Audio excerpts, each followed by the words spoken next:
Okay, I think we're ready to start. I'm Peter. Welcome to City Lights, everyone. For those of you online, welcome as well. As always, we are beaming to you from the unceded ancestral homelands of the Ohlone people. It is always an honor. So tonight, City Lights in conjunction with our friends at the Department of English at University of San Francisco, the Department of English at Dominican University, Fordham University Press, and Stanford University Press are pleased to present. The event is called A Nostalgia for English, Rethinking Language, Refiguring the Discipline. We have with us Amy R. Wong in conversation with Christopher Rovee. It's going to be moderated tonight by Omar F. Miranda. We are celebrating the publication of the following books: Refiguring Speech, Late Victorian Fictions of Empire, and the Poetics of Talk by Amy R. Wong. It's published by Stanford University Press. Also, New Critical Nostalgia, Romantic Lyric and the Crisis of Academic Life. That one is by Christopher Rovee, and it's published by Fordham University Press. Amy R. Wong is Associate Professor of English at Dominican University of California. Her new book unravels the colonial and racial logic behind seemingly innocuous assumptions about speech. Through readings of late Victorian fictions of empire, Professor Wong reroutes our attention towards an anti-colonial poetics of talk. Christopher Rovee is Robert Penn Warren Professor of English at Louisiana State University. He is the author of Imagining the Gallery, the Social Body of British Romanticism. His new book, New Critical Nostalgia, weighs the future of literary study by reassuring its past. Reassessing its past. Actually, that's a good slip. I kind of like that slip. Maybe, all right. So both their books share many, many common threads, which we're going to be exploring tonight. Moderating the evening is Omar F. Miranda. He is Associate Professor of English and Comparative Literature at University of San Francisco. So for those of you online, we've posted links with which you may purchase the books. For those of you here, we have some right over here. I am now going to turn over to Omar to kick things off. Welcome to City Lights.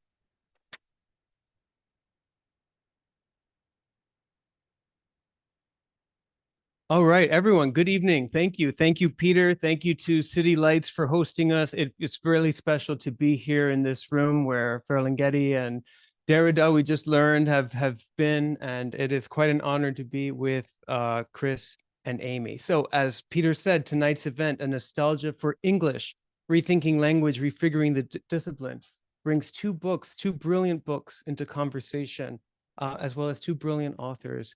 Two authors that I am fortunate enough to also call friends.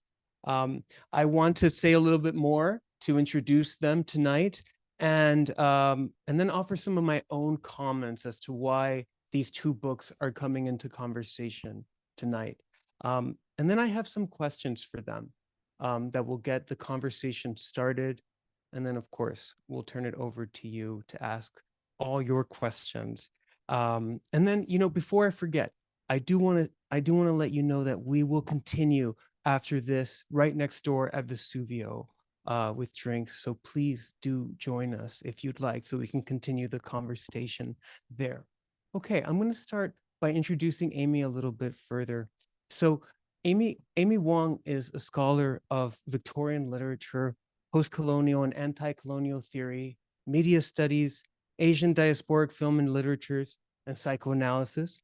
She is, as Peter said, Associate Professor of English at Dominican University of California, and Refiguring Speech is her first book, and we will be talking a lot about it tonight.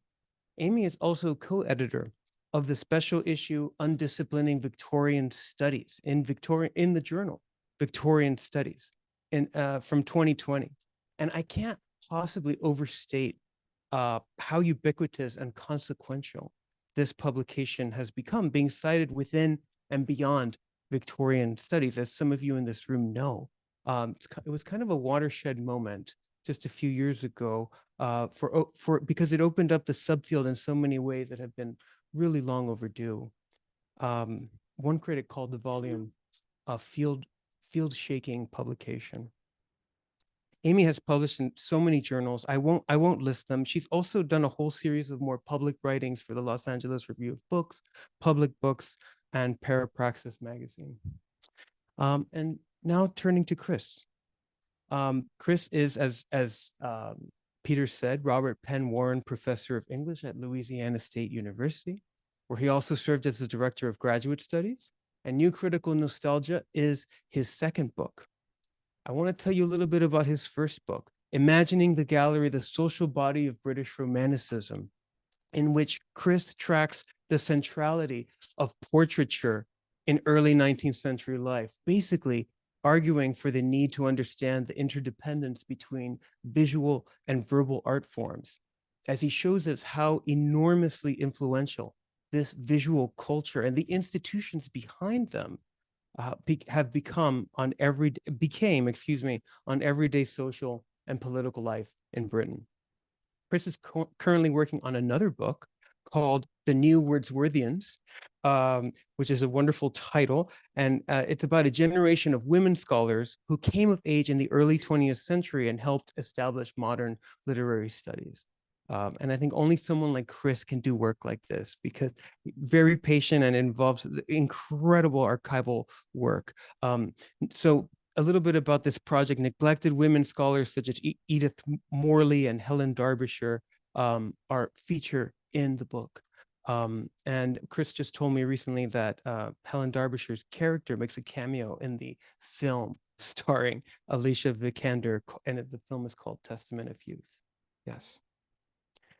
Chris is published widely in various journals. He's published on various topics, including the Poetics of Waste, to the history of close reading, to the earliest surviving photographs of Rome, on authors such as John Keats and Roland Barthes and Jane Austen. He did his undergraduate studies at Berkeley and holds graduate degrees from Oxford and Princeton. Okay, so I will be talking with them, but I want to first talk to you all and tell you what it is that I think brings these two books together. And there's many other things that brings them together, but some of these things I'm going to tell you are most salient. Our story begins, chronologically speaking, with Chris's book, because he is drawing on the poetry produced by the British Romantics at the turn of the 19th century. Then we move on to Amy's book, because she focuses on works created at the end of the 19th century. So we will be talking about writings produced at the tail ends of the century. Two incredible historical moments, really, that witnessed their own sets of turmoil, including political, social, and cultural revolutions, and huge media and technological developments, all of which inform Chris's and Amy's studies directly and indirectly.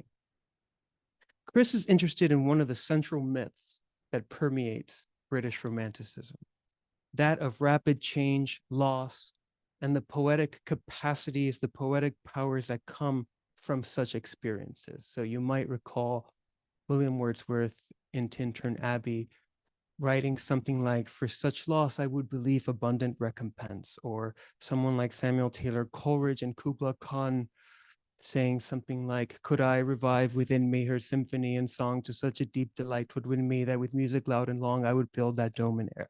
Right? These are those moments of loss and the creative fecundity that comes from such ideas of loss. Amy's book focuses on works of British fiction at the end of the 19th century, as I've said. Later Victorian fictions of empire, works like Dracula, works like Treasure Island, that tell another story of loss, namely a linguistic disintegration or, quote, disfluency, as Amy calls it.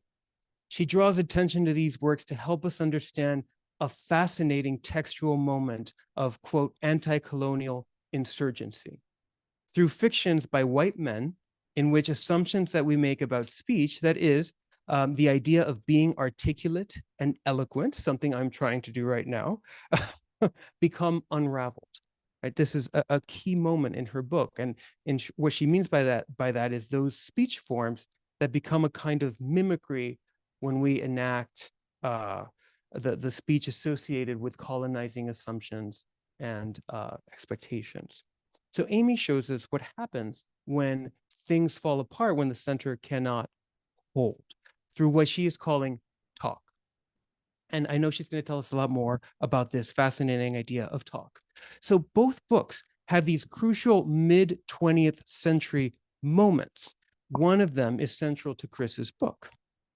given his title, of course, right? Because Chris uses the romantic mythos of loss to inform us about an untold story and an argument pertaining to the literary scholars and critics who came to dominate the school of new criticism in the middle of the 20th century. Those critics who were navigating their own forms of rapid change, their own forms of loss, and what Chris calls new critical nostalgia. And these critics did this. And as they did this, they were helping to institute that practice that we deem indispensable from our literature classroom today. And that is close reading, of course. Amy draws on the example from The King's Speech, the Colin Firth movie about King George VI and his speech impediment. And she's literally reading the final moment in that movie in her book's conclusion. And this mid-20th century example demonstrates or unravels, to use Amy's term, her argument about the furtherings and fictions of imperial decline, especially when it pertains to what she's calling speech and to what she's calling talk. Both these books, both Refiguring Speech and New Critical Nostalgia, tell stories about crisis and loss. Both books have a lot to say, respectively, about the formation and consolidation of a global empire, in Amy's case, and in Chris's case, a traditional discipline of study around the world. Both of which, right, the English Imperial Project and the English Department and the study of English as a literary discipline, as we all know, are in decline, I'm sad to say. Yet still, well, not the British Empire, but I'm sad about the English Department. I'm sad about the English Department, are in decline. Yet still they exert their forces, right, in so many ways. So central to both of these studies, both of their works, is the idea of Englishness. That which is cultural, that which is linguistic, that which is literary. And for better or worse, these must become unraveled according to the method and model of change and loss that both Amy and Chris scrutinize in these amazing books. And these unravelings can all be incredibly productive in my view, whether we think of them through Chris's notion of nostalgia or through Amy's notion of talk, because in either case, Chris and Amy are interested in agents and makers of change, both in these historical moments and today. So tonight, in my view, we will tackle fundamental questions about this idea of Englishness through language, through literature, through discipline and canon formations, and more, as we consider why they still matter today.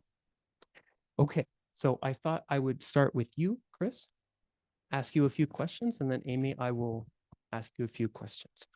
So, Chris, I just thought it might be helpful for you to tell us in your own words about how you brought high British Romanticism together with the post-war moment of the American Department of English and the new critics.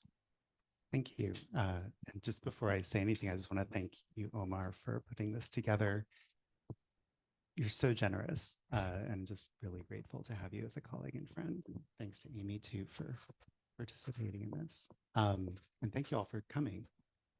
So I think you're asking me to just describe my book a little bit. Yeah, absolutely. Just tell someone who hasn't read it, like what it's about, Sure. why British Romanticism, why the middle of the 20th century, and maybe what led you to this project. Okay. So my book really begins with this moment of crisis that I think we're in now, but we've been in for at least 15, 20 years. And I notice a kind of permeating sense of melancholia or grief in the language of literary criticism that almost defines what literary criticism is for the last 20 years. And certainly if you go around and talk to people who teach English in universities, like one senses this sense of loss, right? It's very palpable that there's something missing, or at least that's the rhetoric. So I decided to go back to the mid 20th century, which is traditionally thought of as the moment when close reading and literary criticism as a profession kind of came together as we know it today. And just to reassess it, the reason why Romanticism factors into it is because one of the causal features of the story of literary studies is the ejection of romanticism from uh, the curriculum. That up until about 1930, like lyric poetry, writers like Shelley were seen as the pinnacle of literary achievement along with Shakespeare. But the new critics, these very formalist, anti-historical, and that's the caricature, anti-historical kind of internalist critics made their case for close reading by describing the Romantics as too emotional, too wrapped up in uh, the historical, the political, and so on. So I went back to that moment and just kind of returned to their writings about the Romantics in order to rethink the narrative that we've kind of received.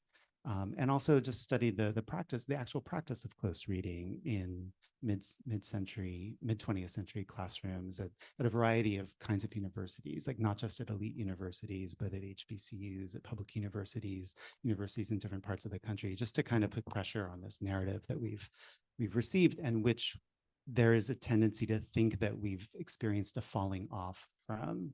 And this isn't to say that there hasn't been a great sense of loss in what we do, but just to think about nostalgia as a way of returning to the past and opening it up to new readings that might then yield new tools or frameworks for us to think about what we're doing and what we might be doing in the future. Oh, that's wonderful. So maybe you can follow that up by telling us what you mean by new critical nostalgia exactly. And then Sure. and I was just so taken by how you wove this concept in at all these historical junctures, right? The early 19th century, the middle of the 20th century, but also it's so deeply personal for you, right? This is a story also about you, and I love that that's there, and it's I don't think anyone else could have written this book but you, and I'm just so taken by how the institutions of these scholars are also seem to overlap with where you've been and places in time and space that are important to you. Well, thank you for noticing that. I think I disagree that nobody else could have written the book. It's just, but I appreciate that. Maybe nobody would have written it the way as any book. New critical nostalgia. So the phrase new critical nostalgia in my title, and it kind of courses through the book. I think of it in three different ways. So the first way of thinking about that phrase is to think about the new critics as a group of critics who are typically associated with nostalgia. I mean, the big criticism of the new critics as a collective of thinkers operating between like the 1930s and the 1950s is that they were deeply nostalgic for a pre-modern, pre-industrial forms of society that they felt had been lost. There's something deeply reactionary in their work. One can find threads of the new criticism that seem to be yearning for an old South that very few people are yearning for. So that's the first kind of meaning of new critical nostalgia, is to really return to their nostalgia, and that nostalgia which is actually right there at the establishment of modern literary study. Second meaning of the phrase is to think about what I perceive as in the last 10, 15 years as a kind of nostalgia for the new critics. Like if you go to conferences, there's been a lot of talk of close reading, and people kind of talk about the new critics with not necessarily reading them, but kind of talk about them as, oh, that's when things were good, and that and this kind of this logical slip, that if only we return to their methods, we might recover a period when English studies in our collective memory seems to have been healthier. I don't agree with that, but I think that's part of the thinking. And then the third thing I mean by new critical nostalgia is really the emphasis on critical nostalgia, the idea that nostalgia can be a critical mode of thought. Like we typically think of nostalgia as escapist, delusional, right? Yearning for something that never was. But I like to think of nostalgia as again, a way of really negotiating history. Like nostalgia brings us back to the past in ways that we can then open it up and offer new narratives that we can then build from. So that would be a critical nostalgia.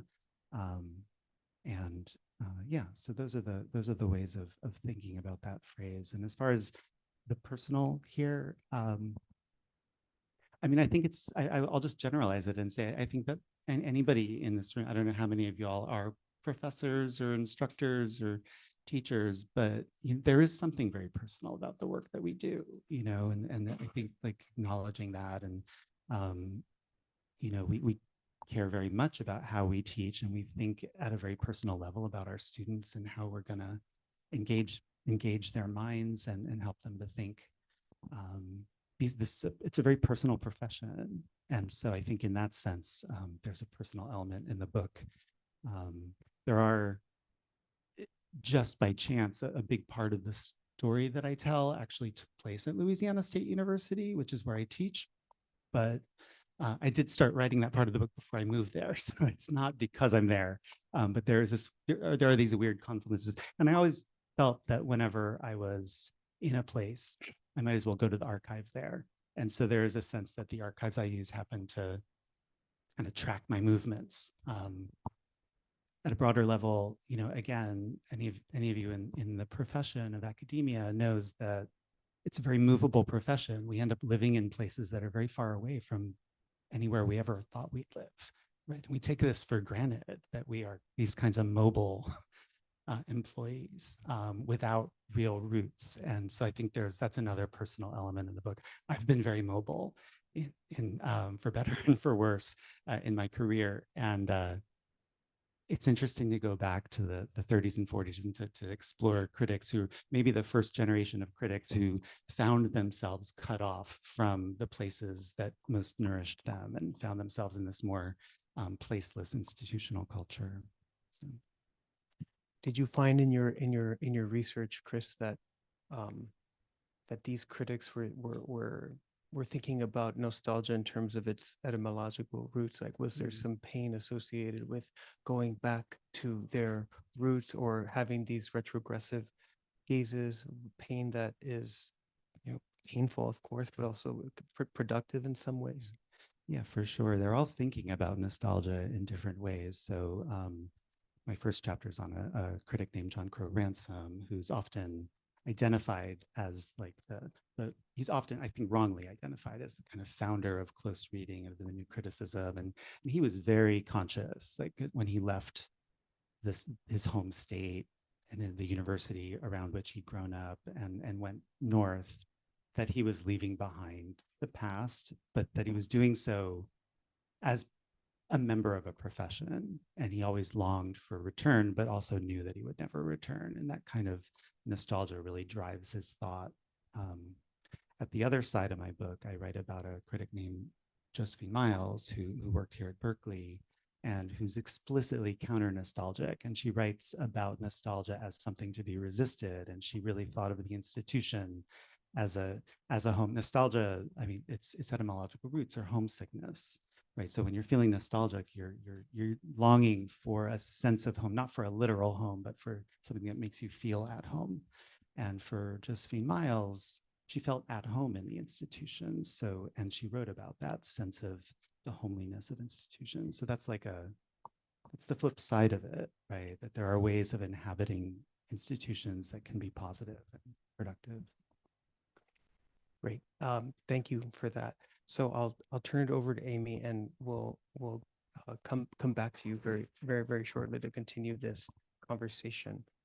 Amy, would you like to tell us a little bit about your book and where and what are your main claims about these late Victorian fictions of empire vis-a-vis what you're calling talk, and how does talk differ from what you're calling speech? Thank you so much. And thanks everyone for coming on this Monday evening. I've just got so lulled into listening to your book, so I need to kind of feel like take a little transition. So instead of nostalgia, I think my key terms are more declinism and anxiety, which I think are part of the same constellation of looking backward, or fears that what is present is going to go away. I'll situate my book first in a kind of historical context of the late 19th century, which among other crises, I think are marked by two particular crises of empire and of media. And I also think it's the period where we start seeing the concept of media empire coming together. So the crisis of empire, which many of you probably know in this room at the late 19th century juncture of the British Empire, is that the British Empire had gotten so large that there was a sense that it was spread so thin that things were falling apart, that the center can't hold. Also that you have this kind of development of what we call new imperialism, this acceleration of a racial capitalism very much based on extractive violence and the competition between European powers, particularly in extracting materials from the continent of Africa, and also Japan and the US kind of entering into the game of empire. The media crisis, I think, is not just coinciding with the crisis in empire. I think it's kind of working with the same fears of being spread too thin.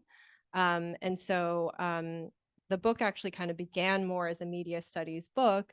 And I was really interested in the ways in which late 19th century technologies like the telegraph, the phonograph, the telephone, and a bunch of actually like very random technological gadgets that then sort of went away. And this is a period before radio, which we kind of think of as this kind of unifying, I don't know, like one true media that comes together in the 20th century.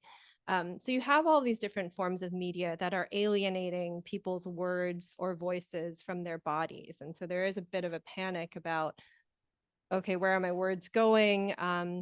Who is, and there's crisis about like plagiarism too. And there's also mass print, which I think we overlook as a really kind of huge media disruption. The 1890s is when we have the Daily Mail, for instance, being created by Lord Northcliffe, and that is really there's a lot of anxiety about, you know, celebrity interviews, for instance, and the ways in which your words could be taken the wrong way. So amid these two contexts, I was reading these late Victorian fictions of empire. Like Omar said, I focus on Robert Louis Stevenson, Bram Stoker, and then two lesser known works by George Meredith and also Joseph Conrad and Ford Madox Ford. I was noticing these kind of white male colonizer bodies losing control of their speech. So this would take the form of parroting, which I think of less as mimicry and more this idea that, you know, you're taking someone else's words for yourself, and eavesdropping, which I think of as paired with parroting, because eavesdropping is, of course, hearing words that are meant for others. And then just forms of disfluency, this idea that multilingualism is bad, and that kind of feeds directly into the anxieties about English belonging to more and more different people across the world. Multilingualism is bad because you can't store so many languages in your body. And so you start falling apart into gestures and disfluency. So there's a lot of that going on in Dracula specifically. And then I also have a chapter that's interested in profuse inarticulacy, which I was trying to think of as I was coming here how to explain it. And it actually, I think, is a bit what we say when we think about word salads, and this idea that there's just too much that you're trying to say and mediate that it just becomes this kind of profuse inarticulacy, a word salad. And so the way that I'm thinking about these texts as disarticulating speech is based on a notion of speech that I think we take for granted in the Anglo-American imagination, particularly as we think about campus speech today as well. I think it's this fiction, a legal fiction, that stretches back to John Locke, that is really interested in speech as property. So that speech belongs to a singular person, that you are also self-possessed and that you can generate fluent speech, which is like very self-conscious when you're actually speaking yourself and you're trying to generate fluent speech. And that fantasy, I ultimately argue, is a colonialist fantasy. And there are ways in which all these kind of disarticulate or inarticulate forms bubble up in these late Victorian texts. And so I'm interested in refiguring those disarticulacies as actually not bad forms of speech so much as a poetics of talk. And I'm thinking of talk as a kind of negative space against which we continue to have this fiction of speech as this fluent, self-possessed, and propertied kind of communication. And everything else is talk, and it isn't just located in the subaltern, or it's not just located in disabled or racialized bodies, but in fact that we all are trying to stave off the talk that is going to be not just disfluent, but also co-created. That talk is something that mediates people experientially, and that takes in bits and pieces of words or ideas that are from other people, from the environment. And so I'm really trying to think through that as a poetics that counters this like very long-standing Anglo-American understanding of speech. So yeah, I think I'll stop there. Okay, that was great. That was a beautiful distillation. I was really taken by three, and these two books are just so beautifully written. I cannot recommend them enough.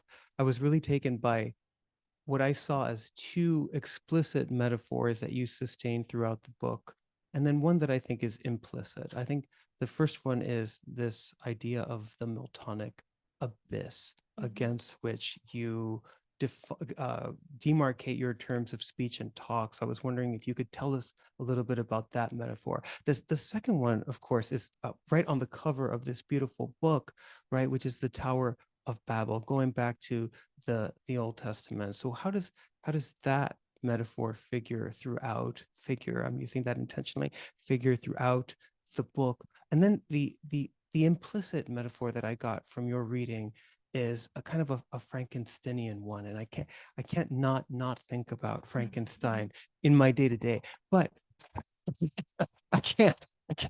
It's always with me. But what I got through your reading was that these end of 19th century Victorian fictions are actually inanimate works that don't really come alive or galvanize, so, or they're not galvanized, so to speak, unless they are put into conversation with these amazing theoretical Caribbean theorists that you are clearly engaging with so profoundly. And I thought that was really powerful. So I thought you could please tell us about that and how these theorists are coming in and intervening in your discussion.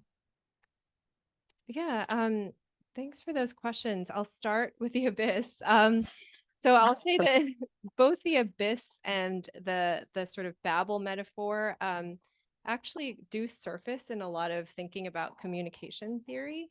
And so specifically, John Durham Peters has a kind of an account of how speech, especially when we're thinking about liberal culture, right, which we're all kind of familiar with, especially in the Bay Area, is really interested in this Miltonic model of your speech or just like your beliefs should come from going into the abyss of someone else's sort of like evil ideas, really being able to inhabit them and even argue that side before you then settle on your ideas and presumably express them eloquently. So that's kind of his genealogy of Anglo-American speech, is that it's kind of steeped in this Christological idea of you have to kind of overcome the evil abyss before you come into your own ideas. And many of the theorists that I engage in my book, like Marshall McLuhan, are part of like a Catholic school of media theorists. So there is very much in communications theory, this kind of like Judeo-Christian understanding of the development of media and speech and so forth. But I'm kind of reworking that idea of the abyss and saying that the abyss is really racialized. And the abyss is not so much this idea of like speech of like some universalized form of evil, but that speech is always trying to be the sort of the opposite, or kind of like come into relief against this abyss of talk that we have to stave off because we're so afraid of being disfluent. We're afraid of multilingualism. We're afraid of the many sort of like chattering animalistic others that we may racialize across the world.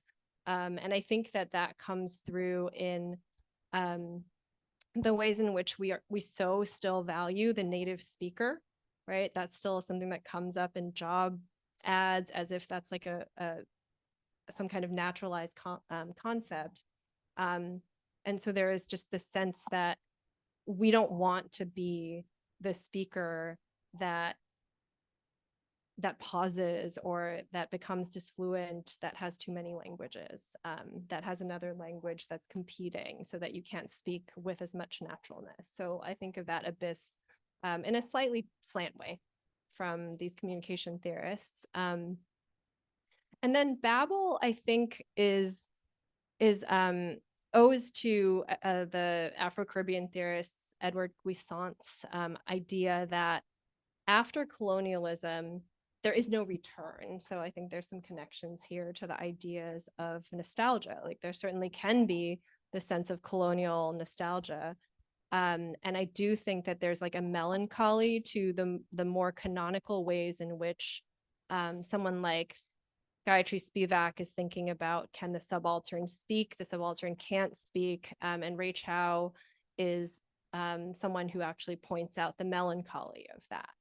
I think because Victorian studies didn't really engage Afro-Caribbean theorists in the moment of the encounter with post-colonial theory in the 1980s and the 1990s, there was a missed opportunity to think about writers like Edward Glissant, who are kind of saying that, okay, but on the other side of colonialism, we don't need to kind of look backwards. We can think about like what colonialism has wrought and think of it a little bit more neutrally, which is a condition of multilingualism, and also what he calls métissage, which is just a kind of term to describe the muck of kind of like communications that include like Creole languages, and also to get away from the sense of loss.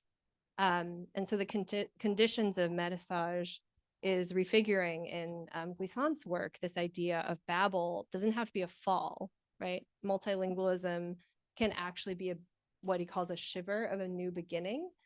And I could say more about that later, but like I really love how he thinks of that condition of Babel as a feeling of vertigo, and it becomes like very visceral. And so he's kind of the perfect theorist for me to think about a poetics of talk and how that feels different than loss. Like it feels vertiginous, it feels disorienting. But that disorientation can move us forward and to refigure kind of what was colonial into, you know, anti-colonial futures. So if the subaltern so is it right to say that if the subaltern cannot speak, she can at least talk, right? Yes, and everybody talks, I guess that's the point, is that we are that also the master talks as well, and that there is you know, another many other ways in which human beings communicate. I don't even want to call it communication. I think I want to bring it back to this idea of experience, that it's talk that mediates us rather than us mediating talk, and that it's very experiential.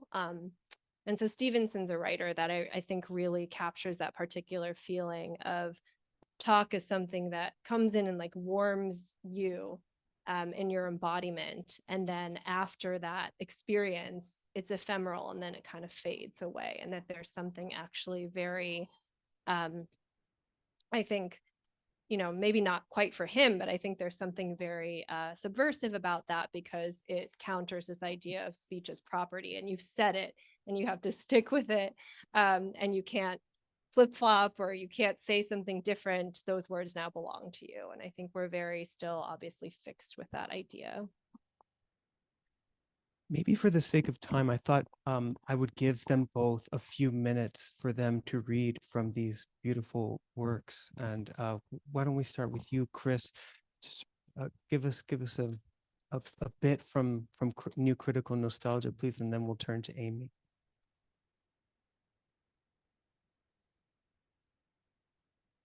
So this is just from the epilogue to the book, which is maybe the easiest to enter into if you haven't read it.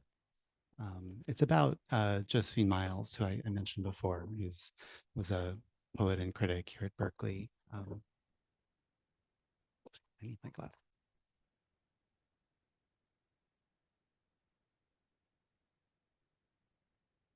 In 1968, Josephine Miles, longtime professor at the University of California, Berkeley, and the first woman ever to be tenured in its Department of English, published a slim volume titled Fields of Learning to mark her university's centennial. Its poems aligned academic life with Virgilian pastoral, as she writes in celebration of academia's interdependent fields. She wrote many of these poems based on freshman textbooks for her students' other courses, books that she and her colleagues regularly read so that they could mentor more effectively. Several poems share a title with an academic subject: biology, physics, economics, law, botany, history, political science. One poem, titled Office, depicts the warm sense of community among students and faculty that percolates around the semi-institutional and semi-intimate institution of office hours. In this poem's sequence of student voices, we hear the homesick student from Hong Kong whose mother writes poems. We hear the overachiever hot on the trail of Dryden's brother-in-law. We hear the activist who wants her Vietnam petition signed. We hear the passerby who drops in to admire the view from Miles's window. And finally, we hear the professor herself asserting a patient and teacherly, let's take some time to talk about sequences. The volume's final poem, titled Paths, revisits the pastoral topos. Quote, going out into the fields of learning, we shake the dew from the grasses. All is new. The paths we make through the wet grasses shine as if with light. Here, students follow grassy paths through metaphorical fields, the abstract routes that they travel through an English major that's been transformed into something wondrous and innocent. They go where we take them, where they go.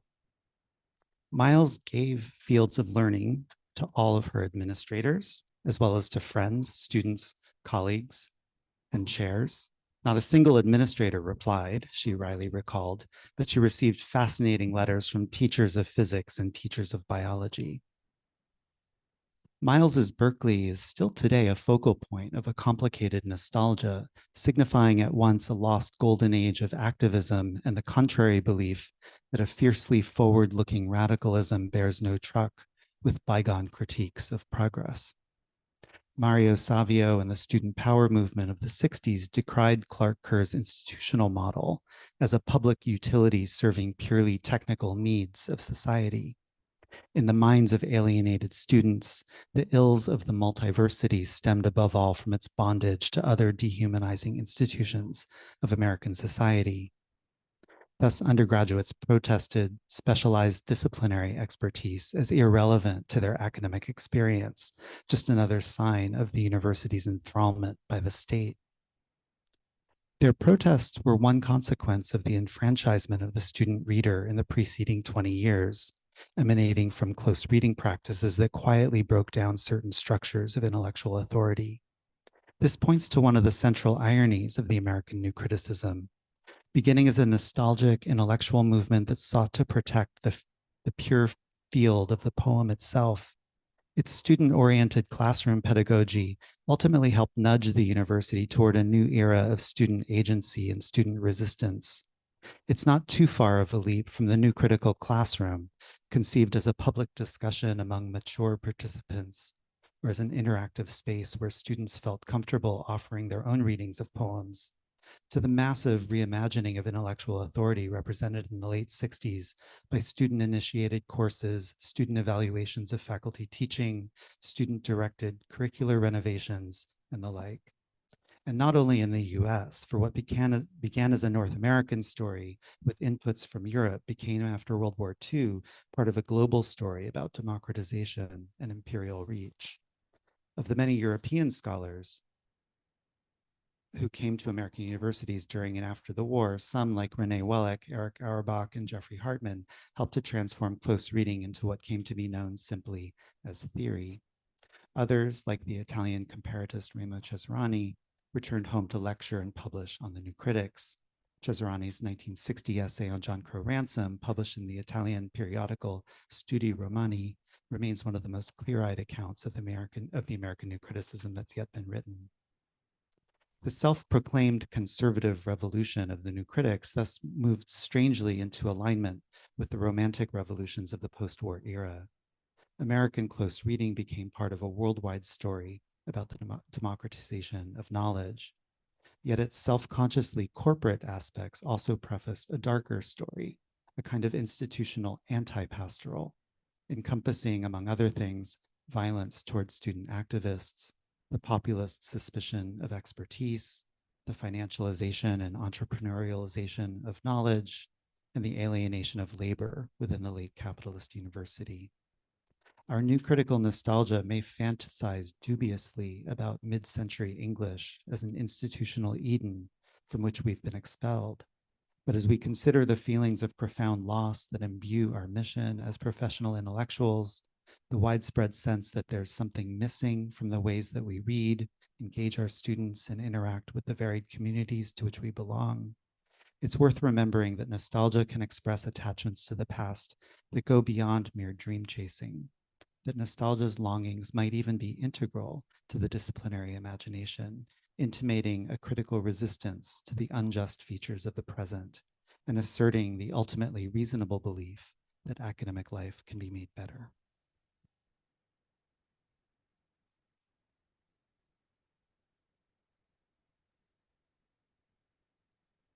Thank you, Chris. That really was so powerful. And hearing you read it, even more powerful. And I'm sure it's not lost on the people in this room how salient your words are for our moment today, especially when we hear the words student protest. I'm sure there are many questions brewing on this very topic. Okay, as questions are formulating, let's hear from Amy.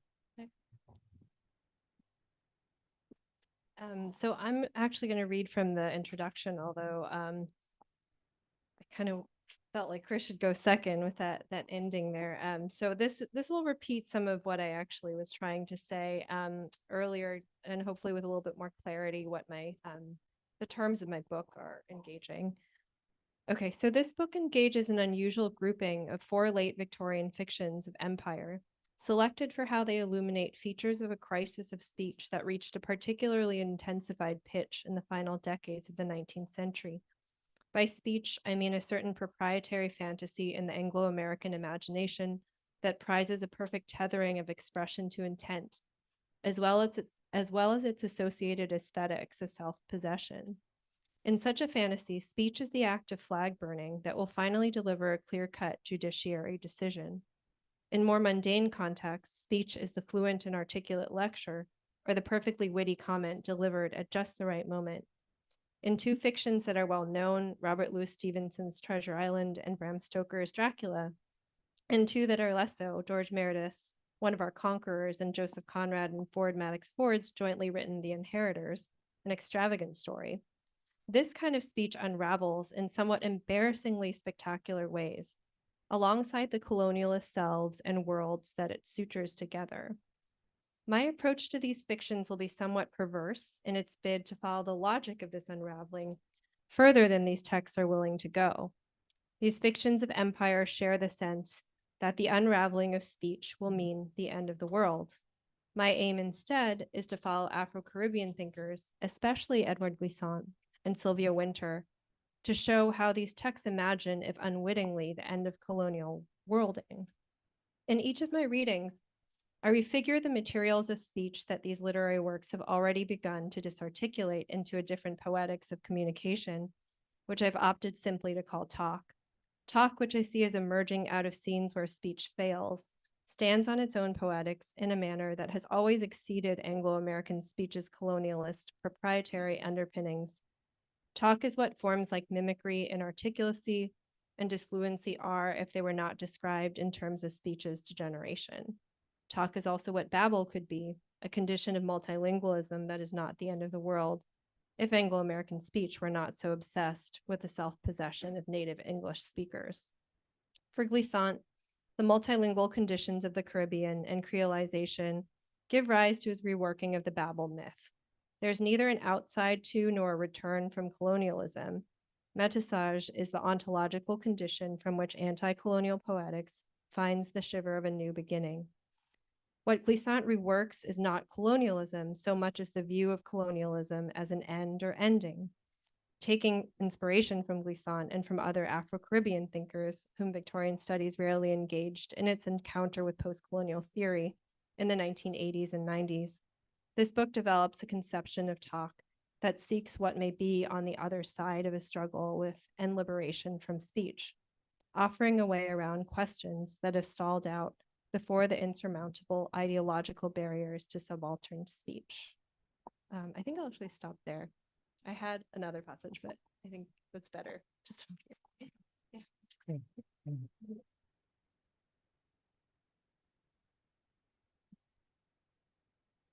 Thank you, Amy. That was also so wonderful and powerful. I will cede control and give over to Q&A to the audience, but just one question for both of you. How is it that your writings and your works, you think, speak today for our current moment in terms of the declines that we're witnessing, the tensions that we see that are racialized or otherwise between talk and speech, whether that's in the classroom or outside the classroom? I know it's a big question, but you can answer it however you want as we prep the audience for their own questions. I guess I can go first. I've been thinking obviously a lot about speech and the ways in which it's tied to property. And I think that felt to me just so kind of obvious in the ways that campus speech has been policed in our moment. The ways that specifically there's been a definition of like who's an outside agitator, who's on campus. It almost just like literalizes the kind of intimacy between speech and property in this way that almost just kind of becomes so obvious, right? Something that I feel like really needed defamiliarization for me is now just kind of like literalized in that kind of here's the campus, here's the borders of the campus, this is the property, here are outside agitators who do not get the right to speak, and then here's the inside that get to speak, and that confusion I think is really interesting. Besides the kind of material violence of policing our students, I think there's also the policing of who is a good protester, right? That like, what are the affects, what are the words, what are the phrases that they need to use in order to be kind of acceptable as like a good protester that we can accept as a subject of free speech. So I think that in some ways there are some concepts that I work with that have become just very obvious in this moment and in a very unexpected way. Thanks. So I guess I'll answer the question in two different registers. And one is thinking about the discipline of English studies. That's coming back to the way Amy's describing speech and talk and the kinds of anxieties that come with rapid cultural change. And I think that one thing, this is just kind of stepping into the disciplinary realm for a moment, that I think one thing that frightens a lot of people within the academy is just the rapidity of change, right? Like that there's not a sense of where things are going in the teaching of literature or in the humanities in general. You know, the change is just like with AI. I mean, I have, you know, about 10 AI generated essays that I'm been grading in the last few days. Like, it's like, what world am I in? But it's reassuring, to return to Peter's word, to go back to the mid 20th century and realize that this period that we associate with stability and certainty was also that was also a period of massive change where nobody really knew what was coming. And the defining feature of the mid 20th century academy in my book is the new kind of inclusiveness of the American university and the kind of democratization of knowledge, which led to, you know, a kind of crisis of reading. As Amy talks about the art of conversation manuals as ways of policing speech and trying to formalize speech. In the same respect, there was a flood of books called How to Read, you know, how to read a page, how to read a book, how to read a poem. It was like there was an anxiety that people weren't going to know how to read in this new world, and this kind of policing of reading as a way to stabilize things. But I think the important point there is that it was a period of crisis and nobody knew where things were going. And now we look back at it and it feels so like, oh, of course, it was always inevitable that the university would be okay, right? And it's not, and it never was. But so that's one way that I think thinking about the past can kind of help us today to kind of trust that the younger generations who are taking the study of literature into a future that a lot of people aren't sure where it's going. You have to trust that it's going to be okay, right? New generations know where they're taking it, and that's going to be something that we can't imagine now. In terms of the crisis of campus speech today, I guess the thing that comes to mind is I guess I like to think about it just because of what I write about, to think of the structure of nostalgia. I'm just really struck, and I don't have any kind of brilliant things to say about this, but I am really struck by the way that current forms of protest keep hearkening back to the past. So like a key feature of the Columbia students taking over Hamilton Hall was the awareness that in 1968, Columbia students took over Hamilton Hall. There's this kind of repetition of the act of, like, that the act of protest is a formal repetition of something from the past that involves a lot of nostalgia, right? That nostalgia actually becomes part of the justification for the form that the protest takes. I don't have anything more to say about it. It's just like something I like to think about, and I don't know where that takes us, but it's just to realize that, you know, I walked on Berkeley's campus a few days ago, and just to see, you know, the protests, the tents around Sproul Hall in the same place that in the 80s I walked, and, you know, there were divestment rallies in the same place. There is something about place and the kind of repetition of protests that, if it's not reassuring, it's at least part of a structure that we should be aware of, that the present is always engaging the past in these ways. Okay. All right. We will turn it over to you all for questions.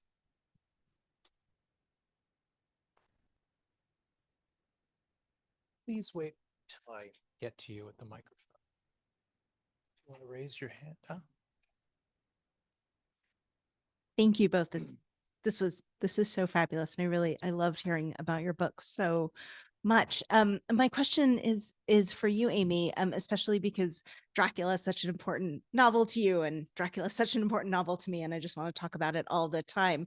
But as you were kind of telling us about it, my brain kept going to the Irish studies side of, you know, of how, you know, how to think about, you know, speech and disarticulation, and the kind of, you know, brokenness of so much of the ways that people are, you know, vocalizing in Dracula, and the way that it, you know, it you know, is bound to questions of accent and questions of, you know, of otherness with so many Irish people in London at that moment, and the ways in which the Irish language movement is happening in the late 19th century. And so then my brain was going to other Irish novels and from the late 19th century, and I started kind of like fixating on The Picture of Dorian Gray, and especially when you were kind of describing speech in your introduction as the bon mot, as the like perfect witticism, and how much that novel kind of, takes those perfect witticisms and then like shows us all sorts of ways in which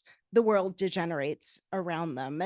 And so then I was thinking about other Irish novels that nobody should ever read. But then the actual question that I wanted to ask was, the novels that you're writing about, Robert Louis Stevenson is Scottish, Stoker's Irish, Meredith is, I think, he's English, yes. But like how are these questions of the relationship between speech and talk maybe figuring in novels that aren't, that aren't necessarily by English writers, either those writers who, are part of the British canon like Stevenson and Stoker, but who are other, but also, writers that we might not think of as part of the English canon, but who are also writing at the end of the 19th century. And if there are any of those writers that you have been thinking about or reading or might want to talk about, or just kind of like how we move the things you're talking about into, into kind of writers that are maybe slightly more peripheral to the canon, and if that's a sort of something that you're interested in or that you've been thinking about. Thanks so much, Renee. And yes, I could talk about Dracula forever. So I might start there though, because I do think that Stoker's Irishness is part of why there is so much interest in thinking about orality, certainly. And there's a section in my book where I talk a little bit about I write a little bit about just like the ways that keening, right, the sort of funereal, loud mourning and Irish kind of speech or talk, like in pubs, was seen by the British as really degraded forms of speech, right? So I think you and I know there's just like a lot of ambivalence about orality. And then he also had this like very strong interest in this polyglot figure, Arminius Vambery, who some people think is Dracula, right? So I do think there is a way in which the positionality of these authors makes them, whether consciously or subconsciously. I think for Conrad, it's like very overconscious, certainly, in thinking about just the ways in which their speech is not quite right? That it doesn't quite follow the affective or accentual fluencies that would kind of stitch together the self-possessed subject that could colonize the world, right? And so Stevenson, I think, is really, I think, moving in the way that he's interested in this thunderous inarticulacy that he also metaphorizes as life. And I think that's why he also writes outside of realism, and he writes romance, because he doesn't believe that it's possible to capture the thunderous inarticulacy of life. And so it requires a genre like adventure romance to really kind of get at that thunderous inarticulacy, but it's always still going to be a shadow. I mean, I can definitely see a B-sides to this book where it's a bunch of maybe some of the Irish novels that you have read that could then give a little bit more of an explicit sense of like how the sort of like either like the closer colonial locations might actually be the best at revealing the seams of the project. Yeah, so we should chat more.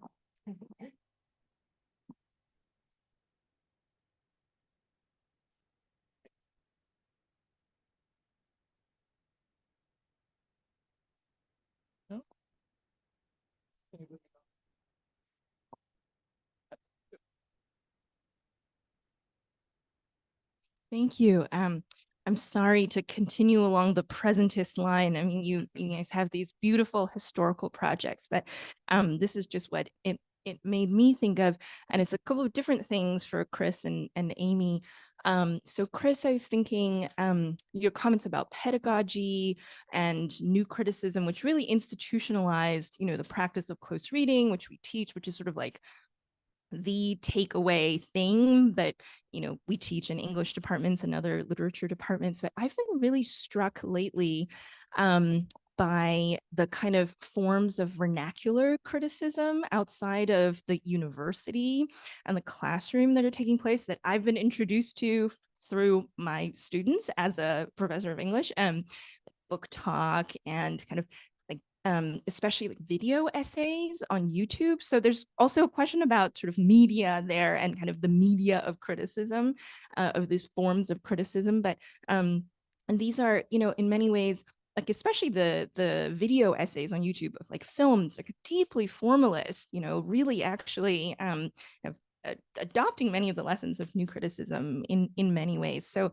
and that it feels entirely non-coincidental that this is happening alongside the collapse of kind of the humanities and jobs and etc. Right. So I don't know if you just have thoughts about the ways in which kind of the teaching of the methods of reading then kind of seep out and are on the one hand democratizing, but also kind of book talk, I think, is entirely about sort of like recommendations. Like it's like an algorithmic form. If you like these books, you're going to like these books. And let me just summarize the plots really quickly for you, right? So there's a kind of like Amazonification of like criticism. And Amy, I really don't want to put you on the spot and ask you to give like a media theory of Twitter, but I can't help but think of Twitter as really the place where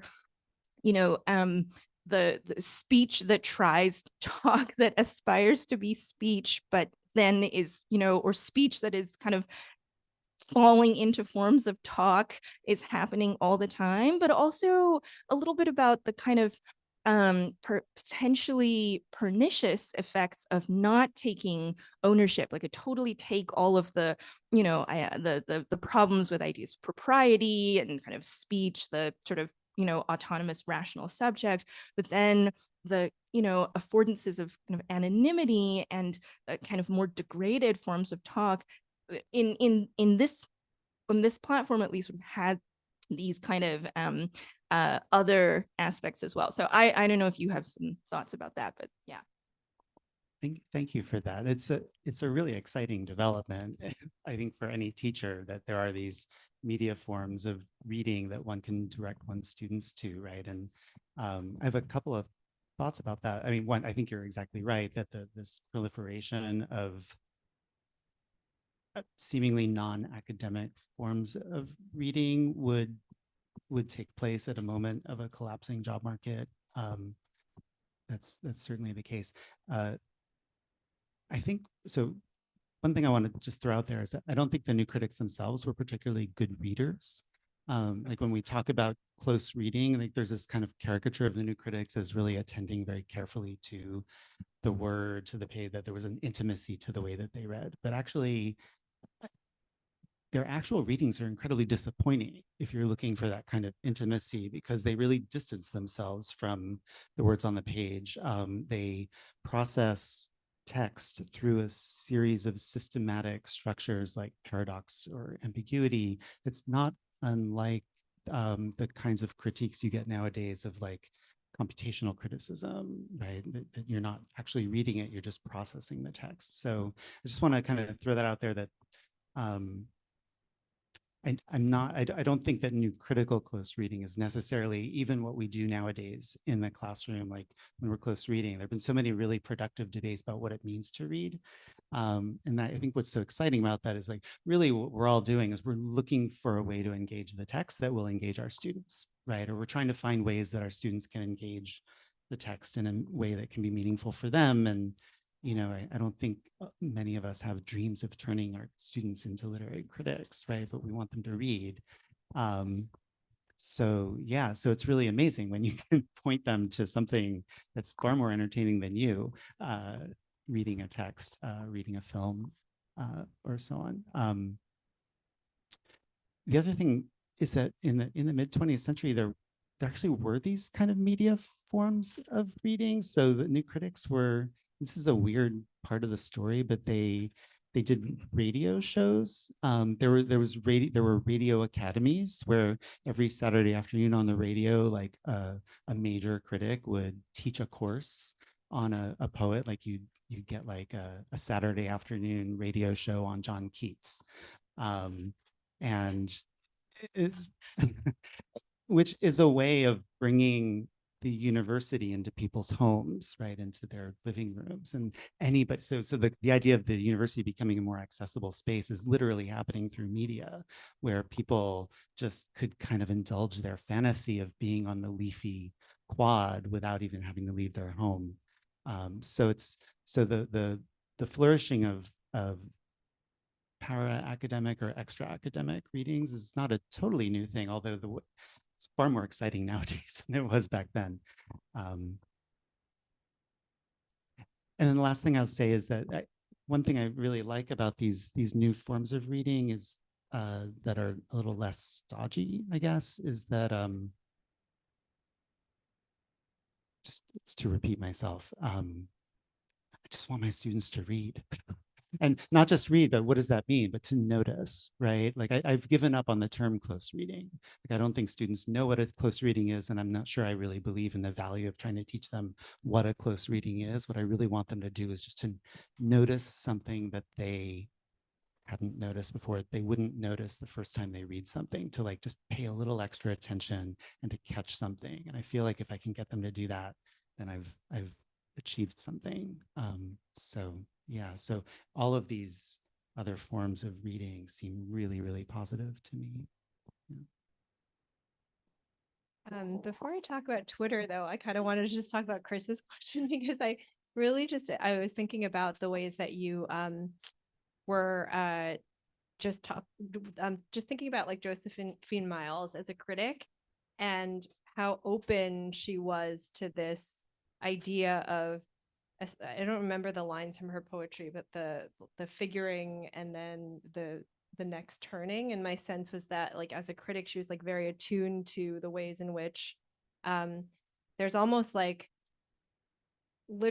reading just mediates what is in the culture, and like ways of reading mediates the culture. And I think it's really interesting, and I'll have to like actually go and look at more book talks that does seem really exciting and democratizing, and like can actually book talk generate a new type of reading, right? And can we actually follow that, and as a university professors like be open to that, right? The part that gives me more pause is algorithms and AI. And I think that's actually a good transition to thinking about Twitter. I obviously don't have like a full theory of it, but I guess like in my epilogue or conclusion, I do engage a little bit this idea of how on social media, there is this sense of democratization that anyone can kind of enter and have a take and say whatever it is that they might want. Some of the tweets aspire to speech, and I think some of them really don't.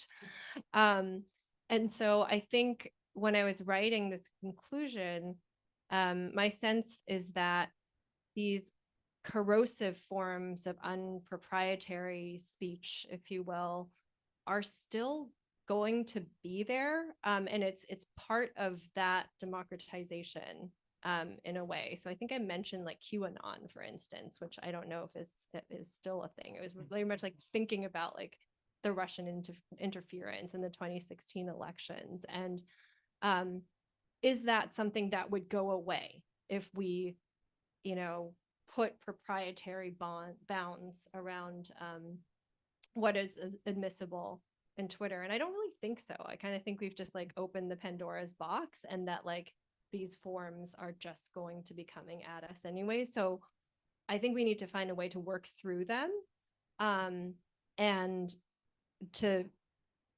if I don't know if engage is the right word, but it's not something that goes away. So like we have to contend with these forms of I don't know whether you want to call it speech or talk, but just something that isn't the perfect form of like proprietary and well-policed kind of like fluent speech. But again, like I think the idea that bots are generating speech, I'm very much against, because that actually doesn't work through what I think is really palpably human about talk, right? And I think that's what these authors, they don't quite get there, but like I think what they value about something that could get on the other side of speech to talk is that sort of experiential mediation. And I don't want to be mediated by bots, right? That's not like meaningful in any way. So that's all I have to say for now. Thank you, Dor.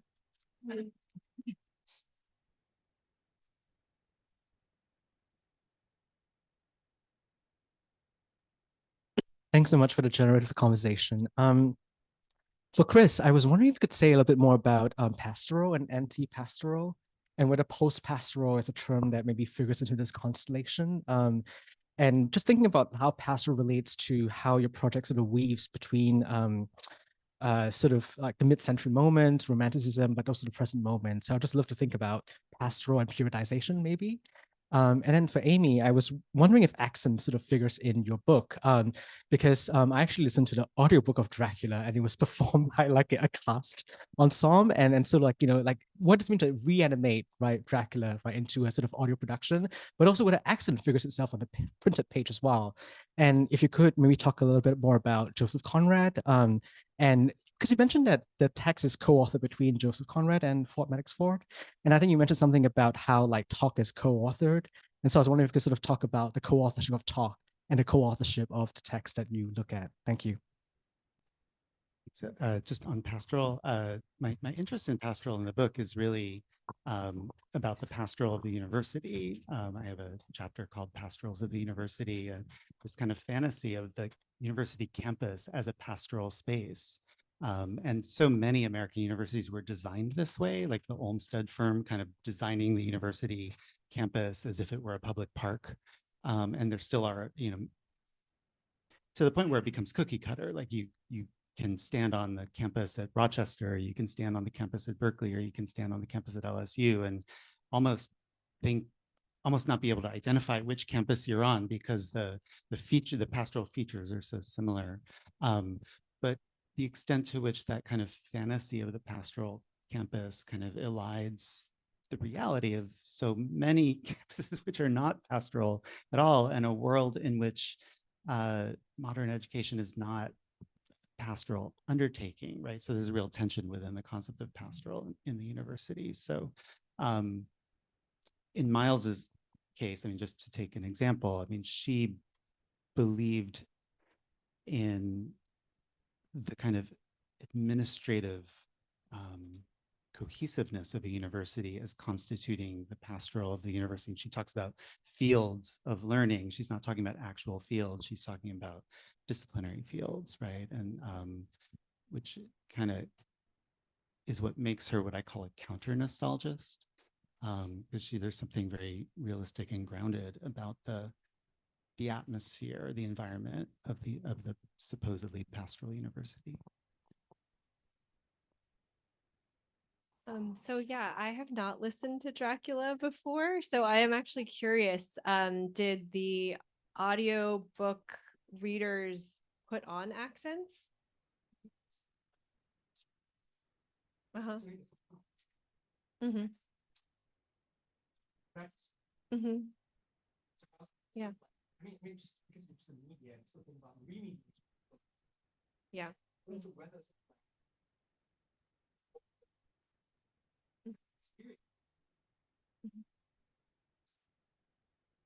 Mm-hmm. Yeah, I mean, it's in Dracula, it's interesting because if the way that it's written, Dracula's speech is perfect, right? Except that he has an accent, right? And that is the mark of difference that is sort of inassimilable. But we can imagine that Van Helsing also has an accent. So does Quincy Morris. Like he's known as having this like, you know, American South slang.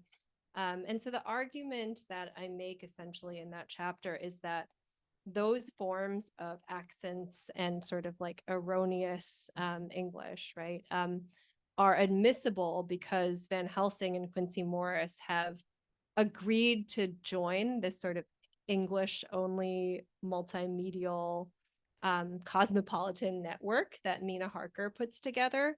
And Dracula decides not to join that, right? So I don't think the problem is his accent necessarily, and maybe Renee could actually say more, but that he is pre-modern, that he refuses technology and joining into this kind of white cosmopolitics of a modern media system. And that instead he prefers to kind of like circulate by coffins, like materially, right?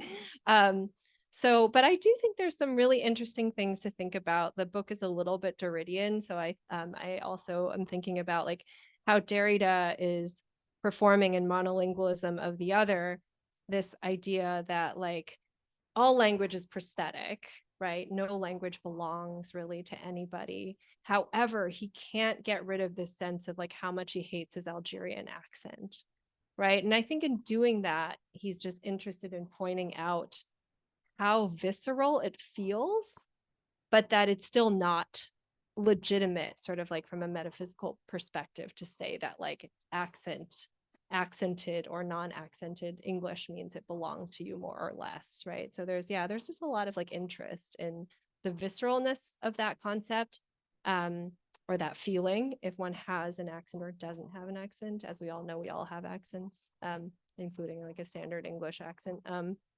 But I think it's like also very, like it's the ways in which it can feel natural, right? But it's not.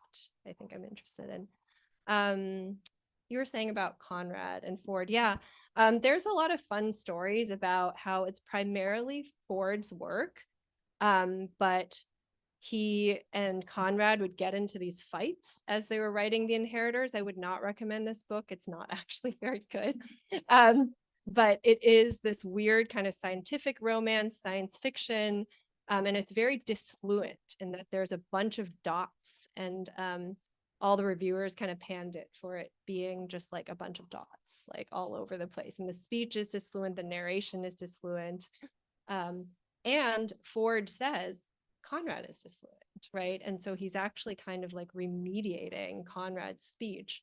And he would just talk about the ways in which like Conrad would alternate between this disfluency as a Polish writer in English. And then he would just start cursing at him. So there is this kind of like biographical co-writing that I also go through. So for sure, it's like very much kind of generated from talk. And Stevenson too.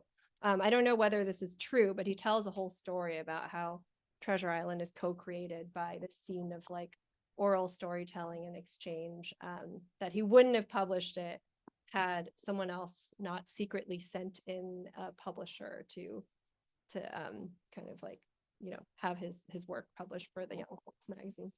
So yeah, thank you. I think we have time for maybe one more.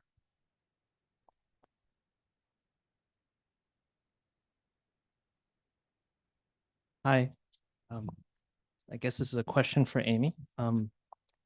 If one rejects the connection between property and speech, which is, as you pointed out, a Lockean approach, then can speech ever harm? I mean, effectively, if you take some aspect of, if you take ownership out of speech, can it actually harm? It seems like there would thus be a lack of intentionality there. Mm-hmm. Just, yeah, I want to hear your thoughts. So are you saying that speech that is kind of wrapped up in the idea of property has less potential to harm? Is that kind of what you're asking, or not exactly? No, it's the opposite, that if you don't view speech as property, then, well, your speech isn't, how can you harm someone's speech? Oh, so that like you Right. can't like pin it on Of course. the person. So I mean, yeah. Is this recorded or? Yeah. Okay, well, obviously, like, in the contemporary context, right, there's harmful speech, or so to speak, some people would say there's harmful speech.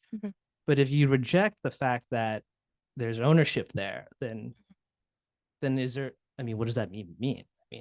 Yeah, I mean, I do want to make a distinction that what I'm thinking about is not what I would propose in a legal context. I do think that the guardrails that we have in thinking about, you know, who is generating hate speech that is harmful is certainly not going to go away. I think like what I'm interested in from a perspective that kind of goes beyond the legal fictions that we require in a polity is that can we get beyond the binary of speech that's admissible and then hate speech, right? Because what an impoverished way of thinking about communication. And I do think that like the ways in which we like need those kinds of fictions in a legal context bleed into the ways that we interact with one another in more informal settings. And I think the classroom is actually a good example, right? That like talk is happening all the time in classrooms, but it's also talk that we like expect our students, we grade them on participation, we want them to perform these forms of orality that are fluent, but why, right? Like why do we require that of them in the classroom? So I'm not exactly answering your questions, but I do want to say that yeah, I'm not saying that from any sort of like perspective of our polity or like our politics that like we should be kind of losing those guardrails and then not having a way to adjudicate harm and hate speech.